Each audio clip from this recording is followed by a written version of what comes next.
But more importantly, we haven't shared it yet, but it's out there on my Twitter feed. We must have gone back and forth for a half hour. Who's the better actor, Brad Pitt or Leonardo DiCaprio? You want to do that now? No, I'm just saying, if you want to vote, go to my Twitter feed, at Andrew Perloff, because right now, 67% agree with you, Leonardo DiCaprio. Yeah. But 32%, the real film connoisseurs, go with me and Brad Pitt. Because I'm not a Leo guy. I know I'm not a Leo guy, and that makes me weird. And Samter, of course, supported you on Twitter. But you didn't say who was for who. It was a blind poll. It was a blind poll. Brad Pitt or Leonardo DiCaprio? Brad Pitt is basically every movie he's in is great. Okay, he basically plays the same character in every single movie, and he's in it for like 25 minutes, but you think he's in it the whole time, but he's not the lead. Hey, you know what? That's funny, because in Bullet Train, he was really only in the movie for 25 minutes, and that movie's fantastic. Listen, this is the magic. Like, I wonder who's the sports equivalent of Brad Pitt, someone who just shows up like a little bit, and they're a genius, and then they go away. Okay. Maybe it's like, I don't know, like a Buck and Aikman or something. It's like you only get them on Monday nights, but they're really good together. They're a great announcing crew. Yeah, I mean, listen, Leonardo DiCaprio is... He's the Mahomes He's even guy. less versatile. He's even less versatile than Brad Pitt. He is the kid in Catch Me If You Can the rest of his career. Don't give me What's Eating Gilbert Grape. That was his first movie. What's Eating Gilbert Grape is amazing. Well, you wanted to give me Thelma and Louise. First of all, it's not that amazing. Have you not seen Gangs of New York? Where he's Gangs of New York is like awful. the head of a It's gang? objectively awful. This is what we found out. It's the worst movie. Perloff just doesn't like Leonardo DiCaprio. So he's not willing to say that he's a good actor. I think he's an okay actor, but his movies are not consistently great. I mean, honestly, Gangs of New York has to be the worst.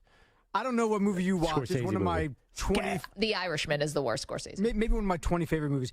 The Departed? The Departed is not good. The Departed is not good? Okay, here's the thing. I love DiCaprio, and I thought Matt Damon was great in that movie, too. Jack Nicholson's accent ruined the whole film for me, but that's my problem. That's not Leonardo DiCaprio's problem. That's why I said he's better than Brad Pitt. How about Once Upon a Time in Hollywood? Granted, they were both in it, and they were both incredible. Yeah. And they were both in it for like 20 minutes. Wolf of Wall Street is not the same character as Catch Me If You Can. He doesn't think Wolf of Wall Street is a good movie. Saved that movie. No, Leonardo DiCaprio saved that movie, but Brad Pitt could have never played that role. That movie was not that good. Wolf of Wall Street, that was Scorsese again, right? Yes. It was fantastic. I mean, if you're looking at the worst, I hate Scorsese, those kind of like people, like the Wolf of Wall Street type of people who just like cheat and steal and scheme, but the movie was fantastic. And you love Gangs of New York? Love it. You're the single only person in my life who's ever said, man, I love Gangs of New York. You're the only person I've ever talked to who doesn't like it. I find it to be like a masterpiece of film. Revolutionary Road. We could keep going. Yeah, Revolutionary Road is a Django boring, Unchained? stupid movie. I know, but the thing about Django is I can't say that because he was really only DiCaprio was in that movie for like 25 minutes. Although maybe it was longer. All these movies are just so long. That's the problem. Everyone's like a college football game. It's like you need 4.5 hours. Well, Django Unchained, he was only in it. He was a cameo. Really. Yeah, I know. It was like 25 minutes. No, it was more, about 25 minutes. Yeah. But he stood out. Like, I mean, when I think of that movie, I think of three people. I think of him, Christoph Waltz, and obviously Django. Jamie Foxx. Yeah, Foxx. Come on. I guess Samuel L. What are we doing here? Fight Club, guys. Fight Club might be your, like, throw it down on the table because Brad Pitt was incredible in Fight Club. I don't know who else could have done that role. Although 100%. Edward Norton was like... River Runs Through It? You didn't cry at River Runs Through It? Burn After Reading, if you haven't seen that, super underrated movie. And again, he is hilarious. He's in it for 20 minutes. River Runs Through It? No. I haven't seen it either. Oh. No, he's in what the are we doing He's here? just in it sporadically, and he's just very but if funny. you accumulate it all up, I bet he's in it for 20 minutes. Well, it's because the same thing with like all the Ocean's movies. He's in big ensemble cast movies. Yes. Leo is like the star. He's of the movies. main guy. He's the guy. And Brad Pitt's always, not always, but oftentimes he's like big ensemble cast where like he can be the guy, but he chooses to like spread it out to others. And he started a million movies. Yeah, and Mr. and Mrs. Smith, terrible. Oh, Perloff thinks that's the best movie ever. I love that movie. You don't like Doug Liman? He's a master. I think you're out of your mind. Ad Astra, by the way, unbelievable movie. He's a kicker who's now on the free agent market. You know, the guy going to be trying out for the Cowboys. You know Doug Liman? He once hit a 50-yarder against Baylor. The director of Swingers and then the Matt Bourne name, 100%. You guys don't wait. You guys don't know who Doug Liman is? You make it sound like we don't know who Joe Biden is. Like, I'm sorry, it's not that. He's not Joe what? He's not Steven Spielberg. I don't know him on like a first name director basis. I'm sorry. What else did he direct? Well, he started out as Swingers, and then he did all the Bourne movies, and then he's done pretty much all the Avenger movies. If you just said that, then we would know. Yeah. But there was I'm not even going to. I'm sorry. I'm going to call my film friends and see what they want to talk, because I'm sorry.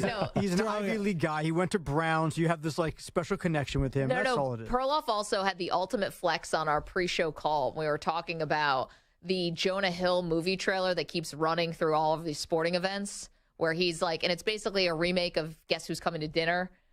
And Perloff's like, that movie's been done 100 times. I was in that movie. The week of. Did anyone see the Netflix movie Week of, where Chris Rock and Adam Sandler kids got married? And it was sort of this, but it was a flip on it, because Chris Rock judged Adam Sandler's character. It was Guess Who's Coming to Dinner. Yeah. But, that debate sort of devolved into... What was your role in that movie? I was an extra. I was walking across the parking lot because it rained the day we were supposed to shoot, and we all lost our scenes. Oh, no. It was at a softball game. I've told you this story. And it's the one Netflix movie that I get the most royalty checks for, and I'm in it for a millisecond. But see, this is why you love Brad Pitt, because you, in all of your movies, which have been amazing that you've been in so many Sandler movies, but, you get a cameo. So I think you identify with Pitt more, who's, more of a... supporting actor. I've been in 4, actually. But the other debate was, can Jonah Hill lead a rom-com? Which I think is an interesting question. That's what now, Jonah Hill is clearly has a much different look going on now than the Jonah Hill we know traditionally from Superbad. Right. Which was awesome. He's older, right. He's older, he's thinned out, he's more mature looking. Yeah, but, in this trailer, he kind of looks like himself, With that beard? You don't think he has, a cooler, hipper look going? No, not in this trailer. He doesn't have a beard, he still has the beard, He does? He's got the super hip look. It's very blondish, so maybe it just blends in with his skin. Sorry. I've seen it. I feel like I've seen the trailer a million times. And also, too, he has thinned out a little bit. Yeah, he has. What was that movie recently with Miles Teller, War Dogs? That was actually pretty good. Recently? That was kind of a while ago, wasn't it now? It was 3 or 4 years ago. That's, by the way, that is not the movie. It's the Nicolas Cage movie, who's the actual guy we traded for Brittany Griner, right? The guy Lords who of was War. Dogs of War. What was the guy's name? War Dogs. Yeah. War Dogs. It was what's his name? Bradley Cooper, and it was a different guy. Yeah. No, the person who was in prison here in this country and then got released with Brittany Griner. Right. Right. He had a Lords of War with Nicolas Cage was about him. Yeah. So. This has been the most random. This is a great 20 after I wanted to talk about who's going to be kicking PATs for the Cowboys